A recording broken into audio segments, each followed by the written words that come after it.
as an entity started to suffer quite badly. And I think in the middle of the... Eric Clapton was known as Slowhand, but his temper was anything but slow.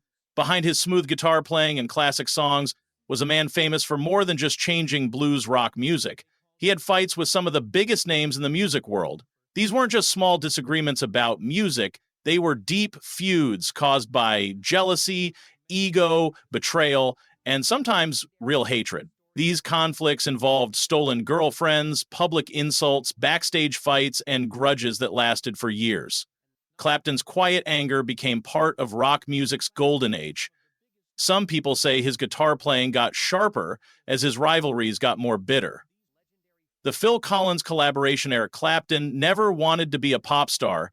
He was a blues musician at heart, raw, soulful, and real. But in the mid-1980s, Phil Collins tried to change that image, and it almost destroyed Clapton's sense of who he was as an artist. On the surface, their working together looked like a good idea.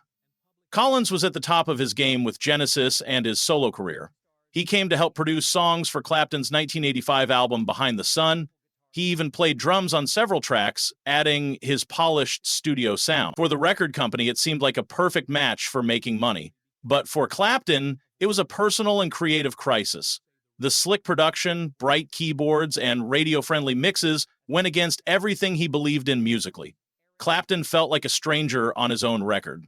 Behind closed doors, he was reportedly very upset, telling a friend that he felt like he was being packaged into something he wasn't and never had been. The tension got worse as Collins, always focused on making hits, pushed for catchy arrangements designed to get on the pop charts.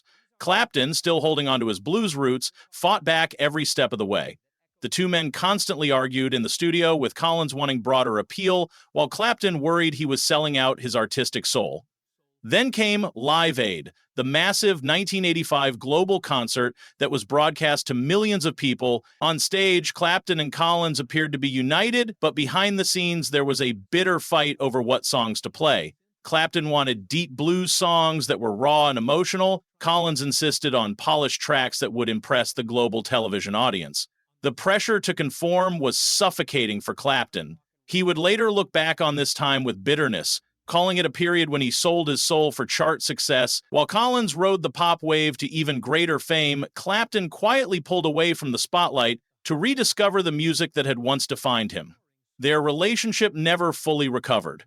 Critics attacked the album's overproduction, and many fans and blues purists accused Clapton of losing his authenticity.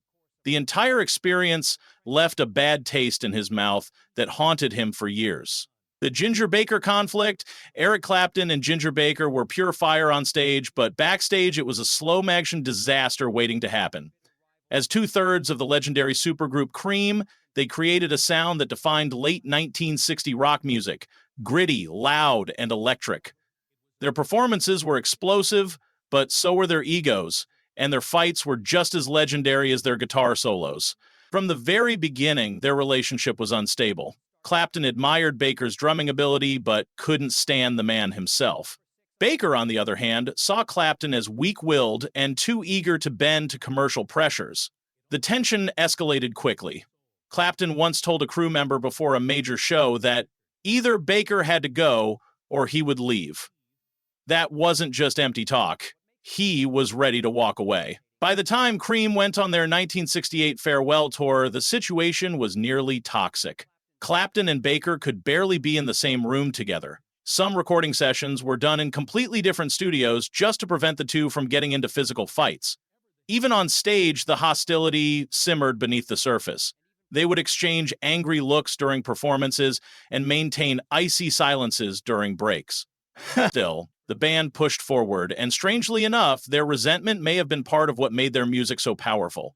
The rage and contempt spilled into their playing, giving songs like White Room and Sunshine of Your Love a tense, electrified edge that few bands could copy. But when Cream finally broke up, Clapton wanted nothing more to do with Baker.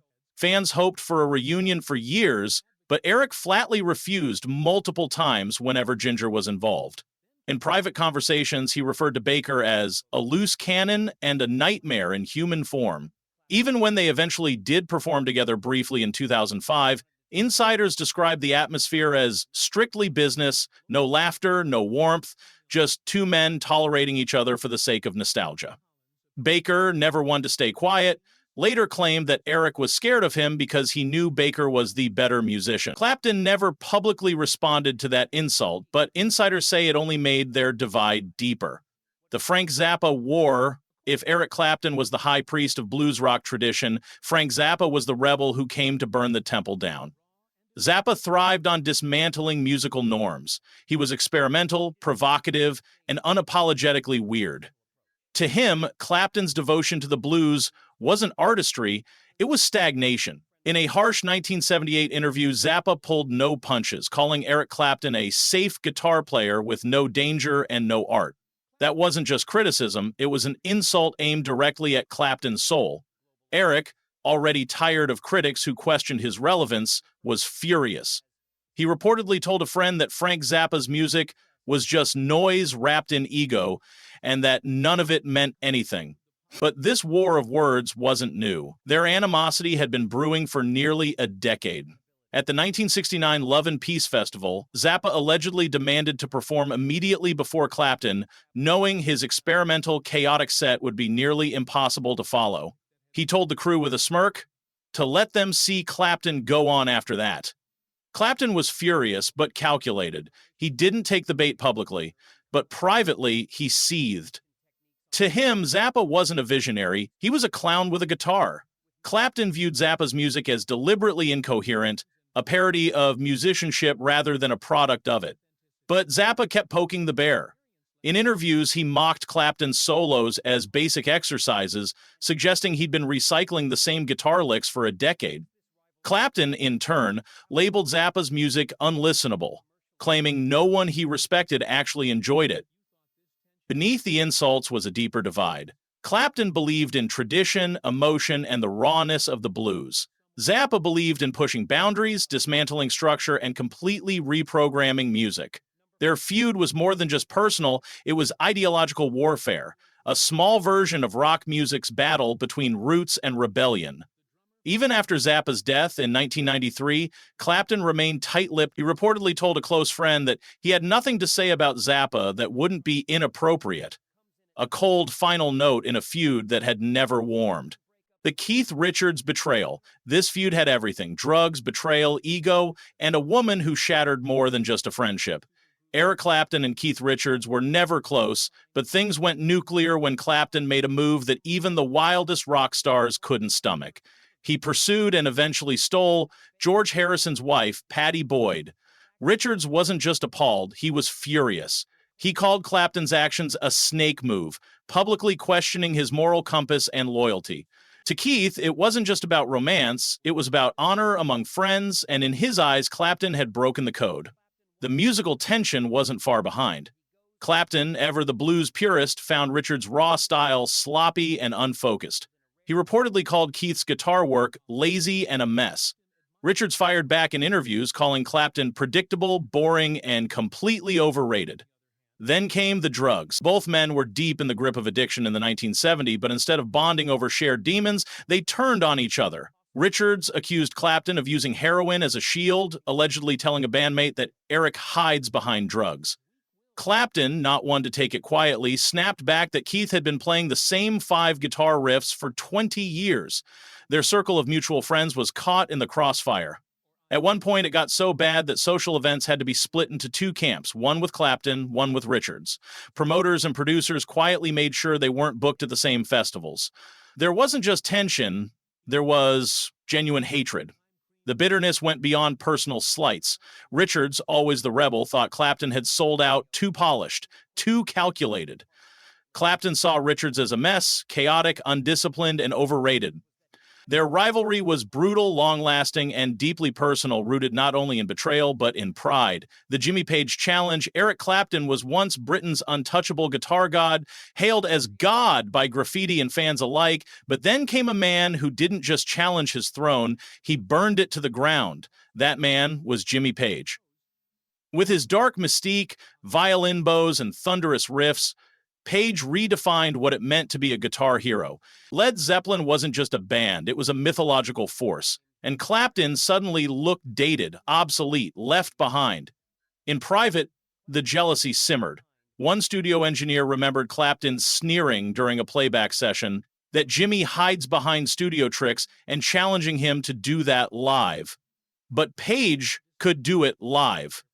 And then some. Zeppelin's albums dominated the charts, their tours sold out arenas around the world, and as their legacy exploded, Clapton reportedly refused to read any article that compared the two. He knew the truth deep down. The crown had shifted.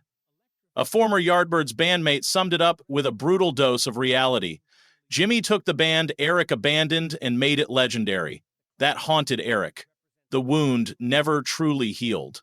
In later interviews, Clapton took veiled shots at Page, calling his sound clever with effects but lacking soul. Page responded with a dismissive shrug, branding Clapton a man stuck in the past. This wasn't just a clash of styles, it was a battle for rock immortality. One clung to the old world of blues, the other launched rock into another universe, and the more Page soared, the more Clapton felt eclipsed. The Jimi Hendrix devastation. It happened on one electric night in 1966, and Eric Clapton was never the same again. He walked into a smoky London club as the reigning king of British guitarists. He had the swagger, the acclaim, the reverent nickname, God. But then, under the dim lights, Jimi Hendrix stepped on stage and rewrote the rules of the guitar in a single set. Clapton stood there stunned as Hendrix tore through his set, playing behind his back with his teeth, lighting the strings on fire both metaphorically and almost literally. Eric muttered to a friend that it was over. He was finished. A witness said he left halfway through, pale and rattled. The man worshipped for his slow, soulful bends had just seen the future of music. And it was louder, faster, and unapologetically wild. Clapton had built his world on blues purity. Hendrix made it feel archaic. Behind closed doors, Eric became obsessed. He dissected Jimmy's licks, tried to copy his tones, even practiced his stage presence. But in public, he took a different approach, dismissing Hendrix's brilliance as overindulgent noise. Pete Townsend, another guitar giant, later put it plainly. Eric couldn't handle losing the throne, and he didn't.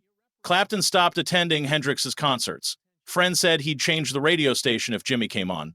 It wasn't just rivalry, it was a crisis. Hendrix hadn't merely outplayed him, he had replaced him. When Jimmy died suddenly in 1970, fans around the world mourned.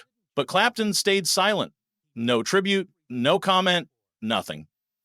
Years later, in a rare moment of honesty, he confessed what no one expected. He felt relief.